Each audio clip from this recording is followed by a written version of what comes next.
Charlie, kau sembunyi ke? Sorry Lucas. Kau jangan nak minta maaf. Aku nak kau ingatkan orang tentang hutang diorang dengan aku. Tolonglah Lucas. Aku tak nak buat benda ni lagi. Buat apa? Cat spray rumah orang, letak rantai dan mangga kat pagar rumah, atau bakar rumah diorang. Boleh, tak ada masalah. Kau cuma perlu bayar aku duit yang kau pinjam je. $4,000 kan? Ada tak duit tu? Tak ada? Jadi lebih baik kau buat apa yang aku suruh. Kalau tak, rumah kau yang nak kena bakar.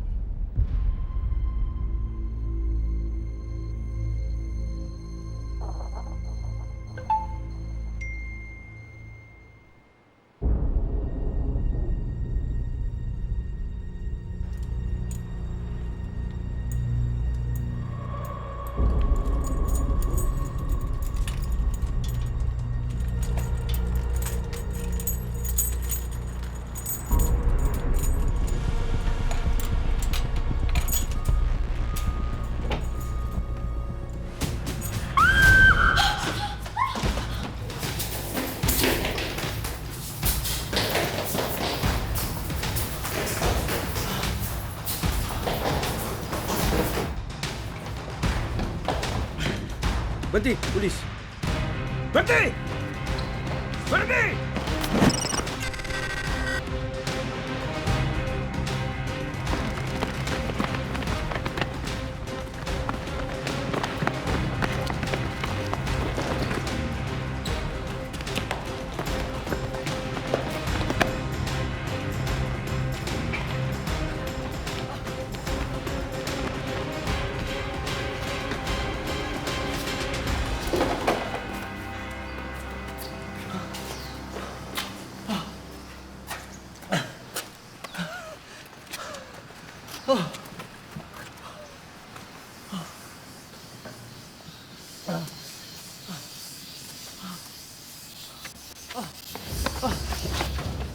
Pegawai siasatan kanan Alvin Lee dari pasukan pembasmi peminjam wang tak berlesen. Charlie Heng, awak diberkas atas kegiatan pinjaman tak berlesen. Kari dia.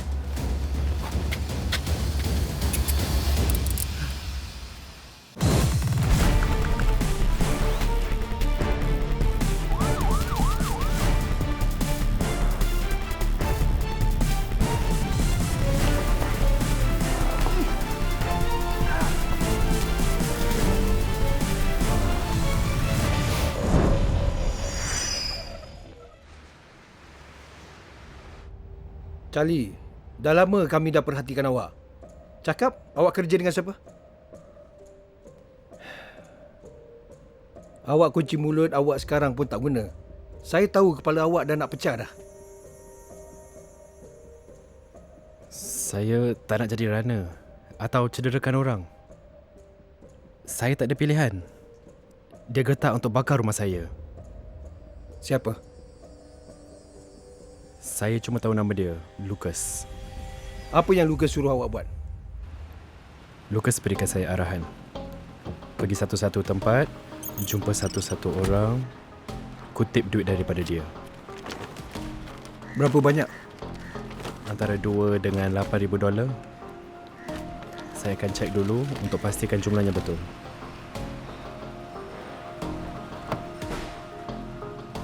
Lepas tu, Lucas akan tag saya lagi. Pergi tempat lain dan berikan duit tu kepada orang lain.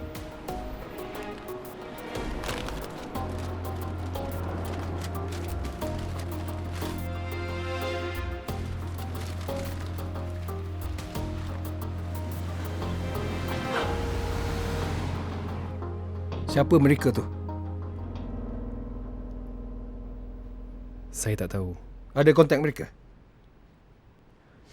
Tak. Lucas berikan arahan dan saya cuma ikut. Awak masih ada nombor Lucas? Ya. Nampaknya Charlie Heng ni cuma permulaan saja. Saya syak yang sindiket ni ada banyak lapisannya. Tapi dia tak tahu pun nama orang yang dia jumpa. Berdasarkan pengalaman, Lucas tu bukan nama sebenar Along tu. Seperti kes sebelum ni, nombor Lucas terdaftar dengan warga asing yang dah pun balik ke negara asal. Jadi, macam mana? Charlie berikan keterangan tentang orang yang dia jumpa dan kereta mereka. Dia pun tahu plate lesen mereka ke? Tak, tapi dia ingat di mana dan bila dia jumpa mereka. Jadi kita boleh gunakan rakaman Polcam untuk dapatkan lead.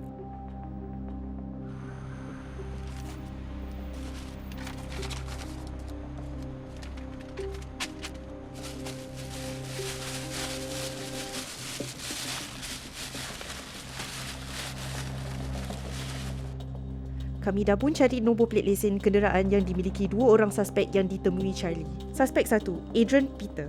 Tak ada rekod, sekarang bekerja sebagai pemandu kereta sewa. Suspek 2, Yap Beng Chai. Ada beberapa rekod berkaitan rupakan, juga bekerja sebagai pemandu kereta sewa. Awak ada perhatikan kediaman mereka semua? Ya, diorang kat rumah sekarang. Bagus. Mari.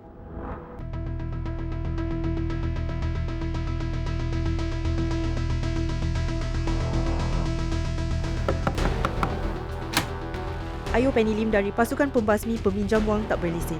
Saya SIO Alvin Lee dari Pasukan Pembasmi Peminjam Wang Tak Berlesen. Awak Yap Beng Chai? Ya. Awak Adrian Peter? Sila keluar. Ke depan, Cik. Awak diberkas atas kegiatan Berkaitan dengan pinjaman wang tak berlesen. Gari dia. Gari dia.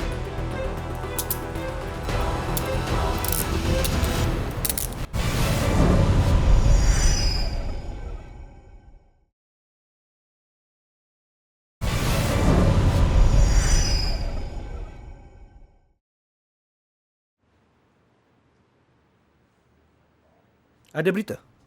Kami jumpa 19 SIM kad Prabaya di rumah Adrian. Bila kami soal Adrian, dia mengaku bahawa dia sebenarnya bekerja dengan Lucas. Adrian mengutip kad SIM dan kad ATM untuk Lucas. Lalu dia gunakan kad SIM yang berbeza untuk kontak runner lain. Kadang-kadang dia gunakan kad ATM untuk masukkan atau keluarkan wang. Beng Chai pun mengaku. Yang dia kerja dengan Lucas? Ya, dia akan kumpulkan duit yang dikutip daripada beberapa runner dan serah kepada orang yang lebih atas di lapisan sindiket, ketua runner.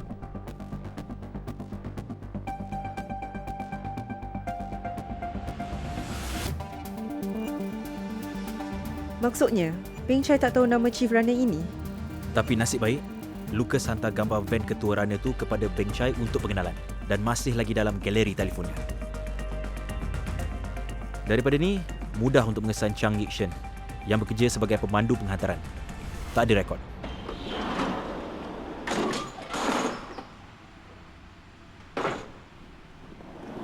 Hai, saya SIO Alvin Lee dari Pasukan Pembasmi Peminjam Wang Tak Berlesen. Awak Chang Yishan?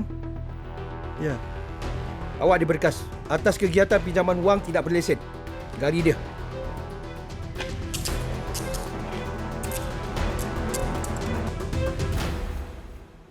Okey, baiklah. Okey, saya datang sekarang. Seorang runner, Jonathan Long, baru menyerah. Dia balas teks yang tawarkan pinjaman murah dan tahu-tahu dia berhutang dengan Along bernama Lucas. Mungkin ia sindiket yang sama? Mana Alvin? Tuan, saya cuma buat apa yang Lucas suruh. Saya tak tahu sama ada dia tu ketua. Dan dia suruh awak buat apa? Kutip duit, masukkan kat ATM atau serahkan kat Tampines. Tampines? Ya, seorang lagi runner. Saya tak tahu nama dia. Saya panggil dia Tampines sebab kita selalu jumpa sana. Awak kena percaya. Saya perlukan wang, jadi saya balas mesej yang tawarkan pinjaman murah. Tapi, akhirnya hutang saya pada Lucas jadi lebih dan dia paksa saya untuk jadi runner. Sekarang, saya tak percaya sesiapa pun. Tak boleh makan, tak boleh tidur. Saya takut je. Awak dah betul sebab datang kepada kami. Apa yang awak buat sebagai runner Lucas? Saya kutip dan serahkan duit. Pada siapa? Seorang di Geylang dan seorang lagi di Tampines. Kita tahu yang Chang Yishik tu ketua runner untuk orang di Tampines. Alvin, macam mana dengan interview awak dengan Yik-Shen? Dia berikan lead. Dia selalu jumpa runner yang lain di tempat yang sama, di Tampinesville. Blok 30? Jonathan, runner yang baru menyerah diri, pun berjumpa dengan orang di sana. Dan runner lain di Geylang. Dua lagi nama baru dalam sindiket? Sekarang kita tahu alamat yang di Tampines. Bagaimana yang di Geylang? Saya dapat ini dari Jonathan. Kenderaan yang Rana Gilang gunakan.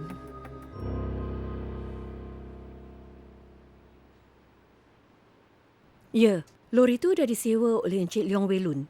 Awak ada keterangannya? Boleh hantarkan kat saya?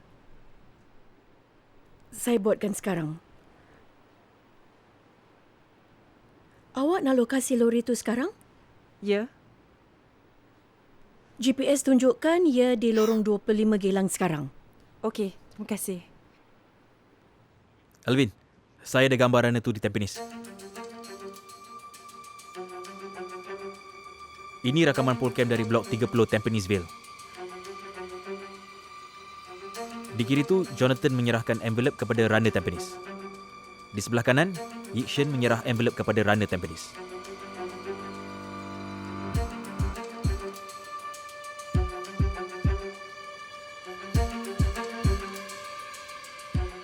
Nampak? Lift berhenti di tingkat 16. Perhatikan tingkat 16 blok itu sekarang. Bila saja suspek kelihatan, berkas dia.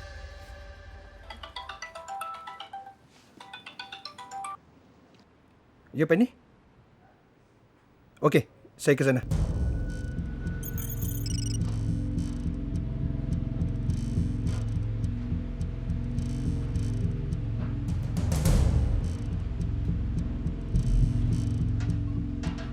Kita perlu hendap dan tunggukan Wei Lun untuk pulang. Penny, panggil backup. Kita perlu jaga semua laluan keluar. Baiklah.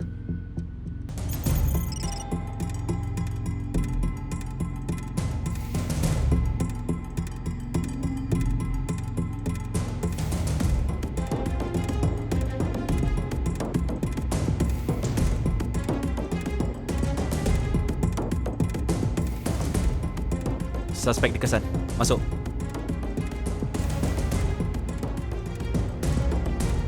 Suspek dikesan. Masuk. Roger. Hai, saya SIO Alvin Lee dari Pasukan Pembasmi Peminjam Wang Tak Berlesen. Ayo Dinesh dari Pasukan Pembasmi Peminjam Wang Tak Berlesen. Awak diberkas atas kegiatan berkaitan dengan pinjaman wang tak berlesen. Gari dia.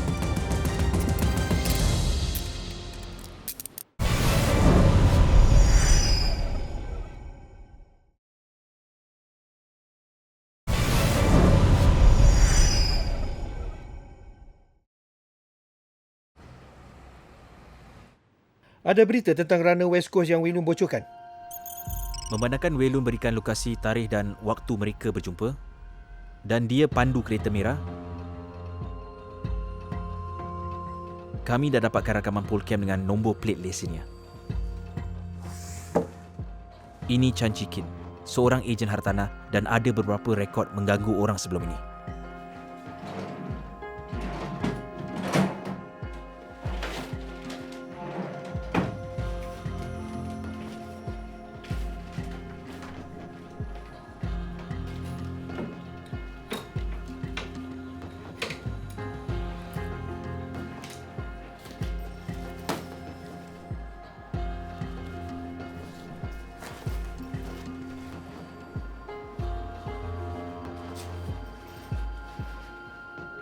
Macam mana awak kenal Lucas? Selama 2 tahun sekatan COVID diadakan, saya hadapi kesukaran untuk dapatkan sil sebagai ejen hartanah. Jadi saya pinjam wang daripada Lucas. Berapa? Cuma 1,100. Tapi bunganya 600 setiap bulan. Bila saya tak boleh buat bayaran tu, Aku tahu kau tinggal dengan mak kau kan? Kau tak nak ada orang pergi rumah kau dan ganggu perempuan tua macam dia kan? jangan ganggu mak aku Terpulang kepada kau. Tolonglah. Kasih aku satu lagi peluang. Bulan ni aja. Macam ni lah. Kau boleh bayar balik dengan bantu aku buat sesuatu. Lucas akan tekskan alamat. Selalunya bangunan kilang.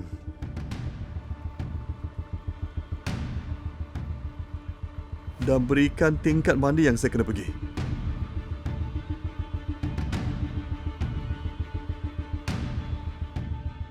Dan bilik yang mana dalam tandas lelaki untuk tinggalkan duit tu. Selepas tu, saya akan teks Lucas. Chikin tahu tak siapa kutip duit tu selepas dia tinggalkannya? Tak, dia tak tunggu jadi dia tak tahu. Jejak kita berakhir di sini. Tak juga. Ingat tak 41,000 yang ditemui dekat Flat Chicken? Dia sepatutnya melakukan drop malam ini pada pukul 9 malam. Dan saya fikir kita harus mengintai tempat drop itu untuk melihat siapa yang muncul.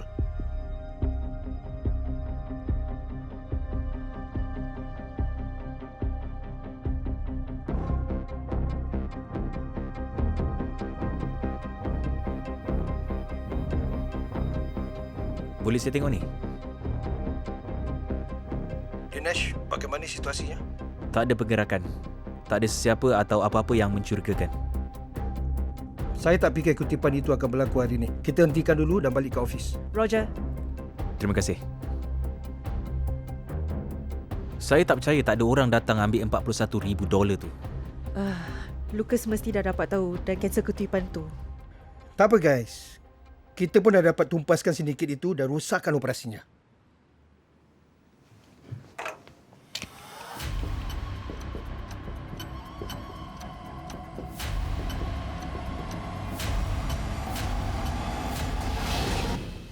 Lelaki-lelaki berikut disabitkan atas kesalahan berkaitan pinjaman wang tanpa lesen. Adrian Peter dijatuhi hukuman penjara selama 6 bulan 2 minggu dan denda $90,000. Yap Beng Chai dijatuhi hukuman penjara selama 12 bulan dan denda $240,000. Chang Yik Shen dijatuhi hukuman penjara selama 10 minggu dan denda $91,000. Tan Lee Sun dijatuhi hukuman penjara selama 2 bulan dan denda $120,000. Leong Wei Lun dijatuhi hukuman penjara selama 3 bulan dan denda $150,000. Chan Chi Kin dijatuhi hukuman penjara selama 4 bulan dan denda $92,000. Dalam kes yang baru anda saksikan, pegawai polis menjalankan siasatan terperinci selama hampir 1 tahun untuk mengenal pasti secara sistematik para pelaku di tangga berbeza dalam sebuah sindiket pinjaman wang tidak berlesen. Kecekalan mereka membawa kepada penangkapan 21 suspek. Daripada jumlah ini, 10 disabitkan dengan kesalahan berkaitan pinjaman wang tanpa lesen. Suspek yang lain telah diberikan amaran. Lebih daripada $61,000 serta beberapa kad ATM dan kad SIM turut dirampas daripada sindiket tersebut. Berkat kesungguhan pegawai dari pasukan pembasmi peminjam wang tidak berlesen, sindiket itu dilumpuhkan dan operasinya ditamatkan. Peminjam wang tidak berlesen menggunakan kaedah gangguan yang tidak terkawal untuk mengutip hutang, malah ada yang menggunakan keganasan. Polis akan terus mengambil tindakan penguasaan yang tegas terhadap mereka yang terlibat dalam peminjaman wang tanpa lesen. Jika anda mengesyaki atau mengenali seseorang yang mungkin terlibat dalam aktiviti pinjaman wang tanpa lesen, hubungi polis menerusi 999 atau talian hotline X-Along di 1800-924-5664.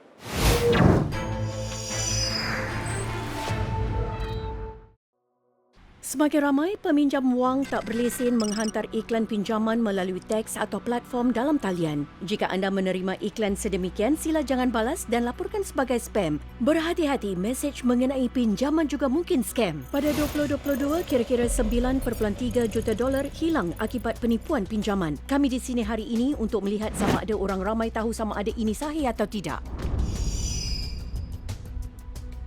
Hai, saya nak tunjukkan 2 tangkapan skrin dan tanyakan sama ada awak fikir sahih atau tidak. Wah, macam betul sahih sih. Yang ni nampak macam betul Ya, saya rasa sahih. Oh, tapi pinjaman sampai $300,000. Okey. Saya rasa palsu. Saya fikir ni scam. Tak berapa pasti kecuali bahagian yang katakan tak ada had pinjaman maksimum. Mana ada bagus sangat macam ni? Ada juga bayaran sikit macam ni yang kena bayar dulu. Saya ingatkan, peminjam wang tak ambil duit dulu sebelum kasih pinjam kan? Tepat sekali. Mereka tak diizinkan untuk terima bayaran sebelum berikan awak pinjaman. Untuk terima wang dalam masa 24 jam pun tak munasabah. Seolah-olah siapa saja boleh pinjamkan wang pada bila-bila masa. Betul tu. Mereka perlu jumpa awak, ketahui kewangan awak sebelum putuskan jumlah wang untuk dipinjamkan. Saya tak akan pinjam dari diorang pun, bukannya bank. Jadi saya tak tahu boleh percaya ke tidak. Semua ni saya tak indahkanlah. Untuk tangkapan skrin ni, awak rasa sahih ke tidak? Tak. Saya pernah terima yang macam ni. Tak, yang ini scam. Ya, yang ni scam. Siapa yang tiba-tiba nak mesej awak? Tak macam tak berapa sahih lah. Peminjam wang berlesen tak akan hantar SMS macam ni kan? Awak betul sekali. Peminjam wang berlesen tak akan hantar teks kepada orang ramai untuk ambil pinjaman atau tidak. Inilah tandanya kita yakin yang ini betul-betul scam. Siapa Elvin? Siapa Elvin? Yalah, saya pun tanya macam tu juga. Dengan banyaknya scam yang ada, melindungi diri daripada scam ialah dengan berwaspada, berhati-hati dan pintar. Bagaimana caranya Act menentang penipuan? Act bermaksud tambah, periksa dan beritahu. Ini ialah 3 langkah mudah tetapi penting yang boleh digunakan oleh semua orang untuk melindungi daripada penipuan. Pertama, tambah. Ciri keselamatan pada peranti muda ahli anda. Cara mudah untuk tambah ialah memuat turun aplikasi Scam Shield. Ia bantu menapis panggilan dan SMS scam. Kedua, periksa tanda-tanda bahawa sesuatu mungkin scam. Bila anda menerima panggilan atau mesej yang meminta maklumat peribadi, kelayakan perbankan atau untuk memindahkan wang, periksa terus dengan organisasi untuk pengesahan. Akhir sekali, beritahu keluarga, rakan atau pihak berkuasa tentang kejadian scam.